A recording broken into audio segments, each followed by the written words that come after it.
ಜಾವತ್ powder ಇದು ನಿಮ್ಮ ಮನೇಲಿ ಲಕ್ಷ್ಮಿ ಪ್ರಸನ್ನಳಾಗ್ತಿಲ್ವೇ? ತುಂಬ ಕಷ್ಟ ಇದೆಯಾ? ಎಷ್ಟೇ ಜನ ದುಡಿದ್ರು, ಎಷ್ಟೇ ಅಮೌಂಟ್ ತೊಗೊಂಬಂದ್ರು ಕೈಲಿ ಹಣ ನಿಲ್ತಾ ಇಲ್ಲ. ಹಣ ಬಂದು ನೀರಿನ ಥರ ಖರ್ಚಾಗ್ತಾ ಇದೆ. ತುಂಬ ಪ್ರಾಬ್ಲಮ್ ಆಗ್ತಾ ಇದೆ. ಸೊ ಅದಕ್ಕೆ ಏನು ಮಾಡಬೇಕು? ಸೊ ನನಗೂ ಇದು ಒಬ್ಬರು ಗುರುಗಳು ಹೇಳ್ಕೊಟ್ಟಿದ್ದ ಒಂದು ತಂತ್ರ.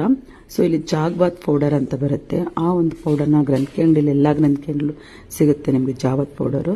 ಅದನ್ನು ತೊಗೊಂಬಂದು ದೀಪ ಹಚ್ಬೇಕಾದ್ರೆ 2 ದೀಪಗಳಿಗೂ ಒಂದೊಂದು ಚುಟ್ಕೆ ಹಾಕಿ ಮಂಗಳವಾರ ಶುಕ್ರವಾರ ನೀವು ದೀಪ ಹಚ್ಚಿ ನಿಮ್ಮ ಮನೇಲಿ ಲಕ್ಷ್ಮಿ ಸದಾ ನಿಲ್ತಾಳೆ. ಮತ್ತು ನಿಮ್ಮ ಮನೆ ಫುಲ್ಲು ಒಂದು ದೇವಸ್ಥಾನದ ಥರ ಸ್ಮೆಲ್ ಹೊಡಿತಾ ಇರುತ್ತೆ, ಘಮ ಘಮ ಅನ್ನುತ್ತೆ ಆ ಪೌಡರು. ನಿಜವಾಗ್ಲೂ ಲಕ್ಷ್ಮಿ ಪ್ರಸನ್ನಳಾಗ್ತಾಳೆ. ನಾನು ಇದನ್ನು ಸುಮಾರು ಒಂದು 2 ವರ್ಷದಿಂದ ನಾನು ಕೂಡ ಟ್ರೈ ಮಾಡ್ತಾ ಇದ್ದೀನಿ. ಇವತ್ತು ನನ್ನ ಕುಟುಂಬದವ್ರ ಹತ್ರ ನಾನು ಹಂಚ್ಕೋಬೇಕು ಅಂತ ಈ ಒಂದು ವಿಡಿಯೋ ಮಾಡ್ತಾ ಇದ್ದೀನಿ. ತುಂಬಾ ಎಫೆಕ್ಟಿವ್ ಆಗಿದೆ ಈ ಒಂದು ಜಾವತ್ ಪೌಡರು. ಏಕೆಂದರೆ ಇದರಿಂದ ಮನೇಲಿ ಪಾಸಿಟಿವ್ ಎನರ್ಜಿ ಕೂಡ ಇರುತ್ತೆ, ನೆಗೆಟಿವ್ ಎನರ್ಜಿ ಎಲ್ಲ ಹೋಗುತ್ತೆ, ತುಂಬಾ ಒಳ್ಳೆಯದಾಗುತ್ತೆ.